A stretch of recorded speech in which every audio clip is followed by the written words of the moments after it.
Big names వాళ్ళు, big names, but కానీ వాళ్ళ కోసం ఎవరు వెళ్ళా. అదే ఎగ్జాక్ట్, అంటే వాళ్ళు తెలిసిన మన స్టార్స్ కాదు కదా ఫ్యాన్స్ వెళ్ళడానికి. తెలిసినా కూడా ఇప్పుడు మీరు ఫాస్ట్ అండ్ ఫ్యూరియస్ ఈ సిరీస్ ఉన్నాయి, అవును, you don't go there because of ఫలానా రాక్ ఉన్నాడు, డ్వైన్ జాన్, దానికి వెళ్ళట్లేదు మీరు. అది స్పెక్టకల్, అది వెహికల్స్, చేజెస్, యాక్షన్, ఇది అది.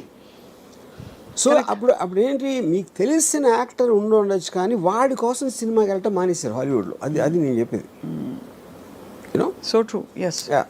సో ఇవన్నీ I honestly believe Raj Kumar లేకపోయినా కూడా ఈ సినిమా ఇంతే ఆడుతుంది. ఆ ట్రైలర్ బట్టి, దాన్ని బట్టి రాజ్ కుమార్ బదులు ఆ రేంజ్లోనే ఏ యాక్టర్ ఉన్నా కూడా మోరల్లెస్. అదే మీరు ప్రభాస్ ఉన్న సినిమాలో మీరు ఎవరినో పెడితే ఆడకపోవచ్చు, అది నేను చెప్పేది. అది ఎందుకంటే దాని డిజైన్ కూడా వేరే ఉంటుంది. అవునవును, అందుకే ఆటిట్యూడ్ అసలు ఆ మోడల్ మారిందా అని అడిగింది కారణం అదే. బికాస్ ఇంతవరకు మనకి తెలిసి మన స్టార్స్ ఎలివేషన్స్ లేకుండా స్టార్స్ అయి ఉండి బట్ ఒక ఎంఐ మిషన్ ఇంపాసిబుల్ సిరీస్ లాగా లేదు ఒక ఇలాంటి వాటిలో చూసిన సందర్భాలు చాలా తక్కువ. బికాజ్ మామూలు మన సినిమాలో హీరో ఊరికే ఇలా తల తిప్పితే కూడా దానికి ఒక ఎఫెక్ట్, ఇది ఒక స్టార్ హీరో. అలాంటిది showing them that normal people వచ్చింది అలాంటి సినిమా. అసలు ఒక రుద్రమైన నాకు గుర్తుంది, చిరంజీవి గారు నార్మల్గా మెగా స్టార్ అయ్యింది. డెఫినెట్గా ఐ ఫీల్, అంటే ఇప్పుడు బాలచంద్ర గారు ఉన్నారు, అఫ్ కోర్స్ బాలచంద్ర గారు ఈ టైంలో తీయలేదు అలాంటి యాక్టర్స్ తోటి. విశ్వనాథ్ గారు ఆఫ్ కోర్స్. నాకు తెలిసి వెన్ టైమ్ సాగర్ సంగమం ఆ టైంలో తీసినప్పుడు Kamal Haasan image would have been very different. అప్పుడు వచ్చిన కమల్ హాసన్ ఫిలిమ్స్కి సాగర్ సంగమంకి ఏమి ఏదో ఉండదు. ఇంకోటి, మీరు శంకరాభరణంలో సోమయాజుల్ గారు లాంటి ఒక 60-year-old అన్నోన్ పర్సన్ని ప్రొటాగనిస్ట్గా పెట్టడం అనేది నాకు తెలిసి ఇప్పుడు కూడా ఎవడు అసలు ఇమాజిన్ కూడా చేయడు. అలాగే ఒక అంత పొడుగ్గా ఉండి ఆల్మోస్ట్ యూనో డస్కీ కాంప్లెక్షన్తో మంజు భార్గవి గారిని హీరోయిన్గా పెట్టడం కూడా ఎవరు ఊహించుకోలేము మీరు అన్నట్టు. బట్ అది కూడా ప్రొటాగనిస్ట్ని మీరు నాన్ యాక్టర్ని ఎవరు ఐఏఎస్ ఆఫీసర్ని తీసుకొచ్చి పెట్టడం అని దానికన్నా రిస్క్ అయితే పరాకాష్ట. ఇది కరెక్ట్ రైట్. బట్ అది కూడా మీరు అన్న వన్ ఆఫ్ ద మోడల్స్లో ఆఫ్ దీస్ అవుట్లయర్ ఫిల్మ్స్, అంటే ఆడ్ ఫిల్మ్స్ అంటాం కదా, ఈ అంటే ముందు పికప్ కాలేదు బట్ తర్వాత బాగా పికప్ అయ్యి కల్ట్ ఫిల్మ్ అయిపోయింది. ఇదేమో స్త్రీ 2 ఏమో పికప్ అవుతుందో లేదో తెలియదు, బట్ ఫస్ట్ డేనే ఎంత బ్లాక్ బస్టర్, ఇంకా దాని గురించి ఏం మాట్లాడక్కర్లేదు అంతే.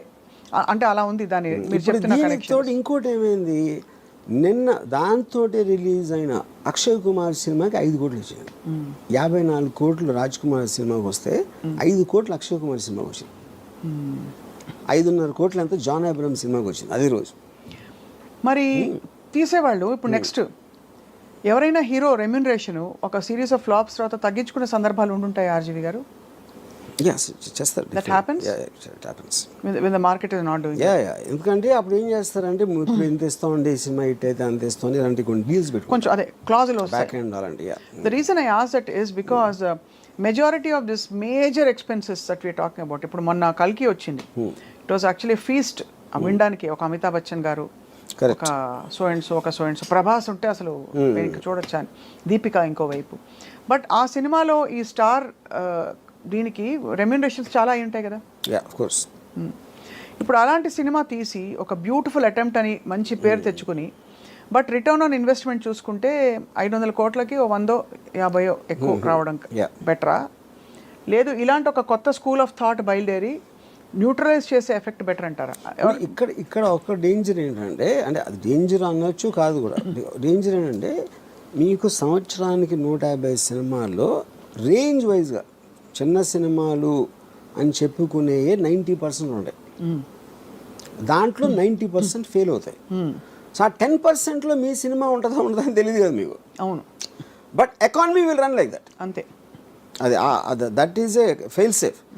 అప్పుడు మేము పెద్ద సినిమా చేసి అన్కంట్రోల్ బడ్జెట్ ఎంత రెమ్యూనరేషన్ ఇచ్చినప్పుడు ఎంత పోవటానికి ఛాన్స్ ఉందో.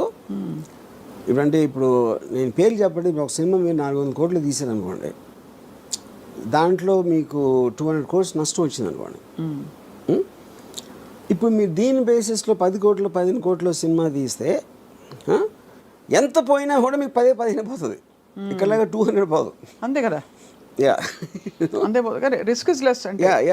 కరెక్ట్. బట్ కొడితే జాక్ పాట్ కొడితే ఇంకా తిరుగుంటుంది అది. బట్ ఆల్ ద సేమ్ ఈ హీరోలు అందరూ వాళ్ళ రిస్క్ కూడా ఒక సినిమాలో ఎంగేజ్ అవ్వడం ఈజ్ వెరీ హై బికాస్ వాళ్ళు తొందరగా పీక్ అయిపోతారు. ఆ తర్వాత దానికంటే ఏదైనా తక్కువ ఇస్తే చూసుకోరు. చచ్చినట్టు ఆ లీగ్ ఆఫ్ మార్కెట్లోనే ఇప్పుడు ప్రభాస్ వచ్చి సడన్గా మంచి ఒక ఇలాంటి ఒక 127 hours లాంటి సినిమాలో ఆర్ సంథింగ్ చేస్తారా అంటే whether people will digest, whether he'll take that risk we don't know. He's compelled to work now in very very big projects. దానికి రీజన్ ఏంటంటే ఇప్పుడు 127 hours ఈ లెక్క తిరగదు అనుకోండి ఏదో సంథింగ్. ప్రభాస్కి డబ్బులు ఇచ్చేది not about the story, not about that. అతను స్క్రీన్ మీద హై స్పీడ్లో వస్తే అంతమంది ఎక్సైట్మెంట్ వస్తుంది అనేది కాస్టింగ్ ఫ్యాక్టర్. అది that is what super stars are suppose to be. అప్పుడు అలాంటి మూమెంట్స్ ఉన్న స్టోరీనే వాళ్ళు ఎన్నుకుంటారు. అదే వాళ్ళు వచ్చి వేరే సినిమా తీసినప్పుడు ఆమీర్ ఖాన్ ఒక్కడే చాలా తెలుగు చేస్తాడు. ఆమీర్ ఖాన్ ఏం చేస్తాడంటే ఇప్పుడు ఏంటి, ఒక సపోజ్ తను గజనీ లాంటి సినిమా తీసాడు కూడా చాలా పెద్ద హిట్ అయ్యేది. తర్వాత తను తారే జమీన్ పే తీస్తే తారే జమీన్ పేలో చూస్తారా, అది మంచి స్టోరీ, కానీ గజనీకి అలవాటు పడిన వాళ్ళు దీన్ని చూస్తారా అంటే దానికి ఆమీర్ ఖాన్ ఏం చేశాడంటే గజనీ నమ్మిన ప్రైస్లో 1/10 కమ్మాడు తారే జమీన్ పే. అప్పుడు ఆమీర్ ఖాన్ లాజిక్ ఏంటంటే నేను ఈ సినిమాలు కూడా చేస్తాను, కానీ ఆ ప్రైస్కి అమ్మినప్పుడు ఆ ఆడియన్స్ నేను రీచ్ అవ్వలేను. దీని ఆడియన్స్ దీనికి ఉంటారు. కరెక్ట్. యా, అప్పుడు ఏమైంది, గజనీ కాస్ట్ 40 crores అయితే ఇది 5 crores అయింది. 5 crores అయ్యేటప్పటికి ఇది కూడా 60 చేసింది. 60 crores తారే జమీన్ పే. అదే ఒక 90 చేసి ఉండొచ్చు. 60 కాకపోయినా 10 చేసినా కూడా హిట్టే కదా. అప్పుడు ఏంటి, మీరు ఎంత కాస్ట్ చేశారు, ఎంత వచ్చింది చూసి 100 మంది 1000 మంది చూసారు అనుకోండి ఆ పెద్ద సినిమా, దాంట్లో 900కి నచ్చకపోవచ్చు, కానీ వాళ్ళు చూసారు, మీరు ఆ డబ్బులు అయితే మీకు వచ్చేసినాయి. ఇప్పుడు ఇక్కడేమో 100లో 90 మందికి నచ్చినాయి. అవును, కానీ ఈ సినిమా చూసే జనం ఉన్నదే 100 మంది. నేను వాళ్ళని సాటిస్ఫై చేసినా కూడా నాకు హ్యాపీ. అది ఆమీర్ ఖాన్ లెక్క. ఓహో, అంతే. యా, అందుకని తను ఎక్స్ట్రీమ్లీ లో బడ్జెట్ ఇది వేస్తాడు, లేకపోతే వెరీ హై బడ్జెట్, రెండు. అప్పుడు వాటి డిజైన్ వేరే ఉంటుంది అంతే. Effectively ROI is better satisfied here, return on investment. ROI definitely. మీరు 40 crores సినిమా 90-80 చేయడానికి, 5 crores సినిమా 60 చేయడానికి ఎంత డిఫరెన్స్ ఉంది. పీకే గురించి కూడా అలాగే చెప్పారు. పీకే సినిమా రిలీజ్ అయినప్పుడు ఆమీర్ ఖాన్ ప్రొడ్యూస్డ్, దాని cost of production was much less than so many other films ఆ టైంలో వచ్చినవి ఆ లీగ్లో.